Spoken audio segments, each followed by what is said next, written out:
और गलत करने वाले नहीं बचेंगे। उस जिसने वो घटना को, विभत्स घटना को अंजाम दिया है, उसको सख्त सज़ा मिलेगी। आखिर प्रीतम यादव ही क्यों ये सेटर निकला, इसकी जांच होगी।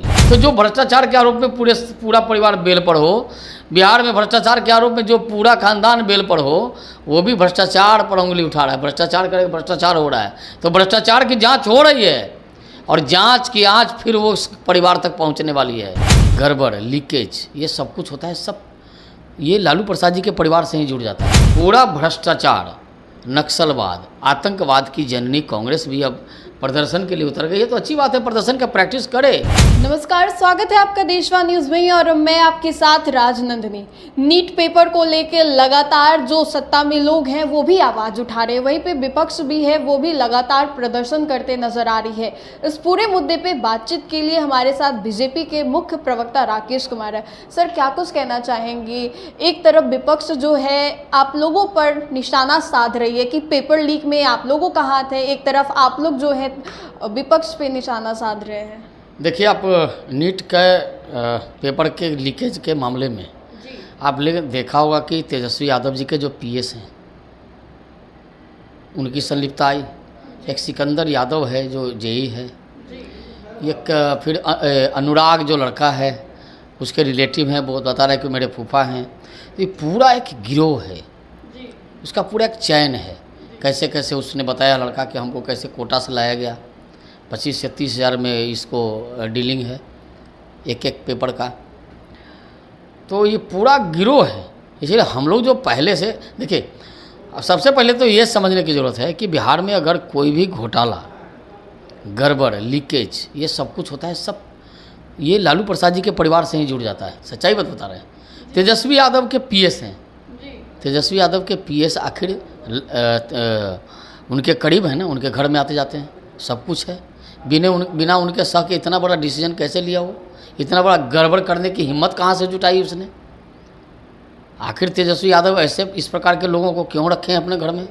दरअसल बात क्या है कि ये आदतों में है, उनकी आदत में है कि अब जितनी उम्र है उससे ज़्यादा संपत्ति की, अवैध संपत्ति के मालिक बन बैठे हैं। पिताजी पर करोड़ों की संपत्ति को डकारने का काम, नौकरी के नाम पर ज़मीन लिखवाने का काम, तो ये आदत में बन गई है। देखा चलो 10-5 केस ये हुआ था, 1-2 और भी सही। गलत करने वाले केवल उसकी मानसिकता गलत हो जाती है और हमेशा वो गलत सोचता है। या अगर वो नहीं हैं तो वो बताएं कि वो प्रीतम यादव है ना, वो प्रीतम यादव उनका पीएस है या नहीं है। अगर प्रीतम यादव पीएस है तो पीएस तो कई नेताओं के पीएस होते हैं। आखिर प्रीतम यादव ही क्यों ये सेटर निकला, इसकी जांच होगी। कांग्रेस वाले, कह सकते हैं इंडी गठबंधन वाले, प्रदर्शन के लिए पटना की सड़कों पे उतरे थे और ये बोल रहे थे कि मोदी से कड़ी जांच की मांग है, क्योंकि कहीं ना कहीं उनका मानना है कि मोदी सरकार जो है, अभी केंद्र में सरकार है, उसमें उनका हाथ है। वो लोग लगातार प्रदर्शन कर रहे हैं और कड़ी जांच की मांग भी कर रहे हैं। देखिए, जांच के लिए तो ईओ की टीम जांच कर रही है। यहाँ से दिल्ली तक गई है टीम, गुजरात गई, जो उसमें गड़बड़ कर रहे थे सबको पकड़ के लाया है, सबको जेल में डाला भी है। और कांग्रेस को कोई काम नहीं है, कांग्रेस को तो इस बहाने एक प्रदर्शन करने का मौका मिल गया है, उनके जिम्मे कोई काम है नहीं। पूरा भ्रष्टाचार, नक्सलवाद, आतंकवाद की जननी कांग्रेस भी अब प्रदर्शन के लिए उतर गई है। तो अच्छी बात है, प्रदर्शन का प्रैक्टिस करे, लेकिन देश में इस प्रकार के मौके उनको नहीं लगने वाले हैं। हमारी सरकार सजग है, जो गलत किया है वो बचने का नहीं। लेकिन राहुल गांधी तो कह रहे हैं कि प्रधानमंत्री युद्ध रुकवा सकते हैं लेकिन पेपर लीक नहीं रुकवा सकते।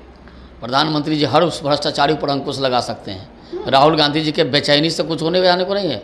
हर वो भ्रष्टाचारी पर अंकुश लगाएगी ये सरकार, चाहे जितना ये लोग बेचैन हो जाएं।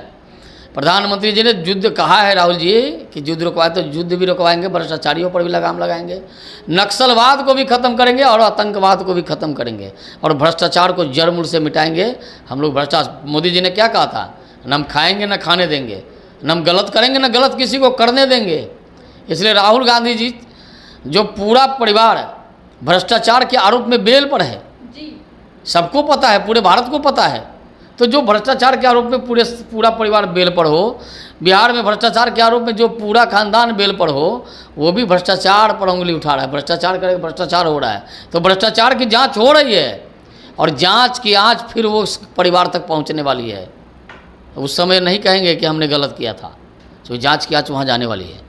एक आखिरी सवाल होगा आपसे, श्रेया हत्याकांड मामले के लेके लगातार तमाम आपके भी जितने नेता हैं वो लगातार जा रहे हैं, लेकिन अभी तक 7 दिन का महज उन्हें समय दिया गया था, 5 दिन बीत गए, 2 दिन शेष बचे हुए हैं, लेकिन अभी तक प्रशासन की ओर से कोई बड़ी कार्रवाई नहीं की गई है, मुख्य अपराधी का पता नहीं चला है। देखिए प्रशासन लगातार लगे है, पूरा सरकार सजग है, सब लोग जा भी रहे हैं, सब लोग खोज भी रहे हैं, प्रशासन पूरी मुस्तैदी से उसमें लगी हुई है। वो किंग पिन कौन है, कहाँ, किसने ये घटना को अंजाम दिया है, हो सकता है कहीं दूर भाग गया होगा, लेकिन जहाँ भी भाग जाए, पताल में भी भाग जाएगा तो प्रशासन पकड़ के लाएंगे। बचने वाले नहीं है। इस सरकार में कोई गलत करेगा तो उसको कोई नहीं बचाएगा, न वो बचेगा। इस सरकार में न किसी को फंसाती है न किसी को बचाती है। सरकार का जो काम है वो सरकार करती है और गलत करने वाले नहीं बचेंगे। जिसने वो घटना को, विभत्स घटना को अंजाम दिया है, उसको सख्त सज़ा मिलेगी। जी बिल्कुल। देखिए ये थे हमारे साथ बातचीत के लिए बीजेपी के मुख्य प्रवक्ता राकेश कुमार, जिनसे हमने कई ऐसे सवाल पूछे नीट पेपर लीक को लेके जो लगातार धांधली मची हुई है उसके विषय में भी पूछा और श्रेया हत्याकांड मामले के भी बारे में पूछा, क्योंकि शेष 2 दिन बचे हुए हैं, 5 दिनों का महज उन्हें समय दिया गया था प्रशासन को, अब बस शेष 2 दिन बचे हुए हैं। खबरों का सिलसिला लगातार जारी रहेगा, देखते रहे देशवा न्यूज़। धन्यवाद।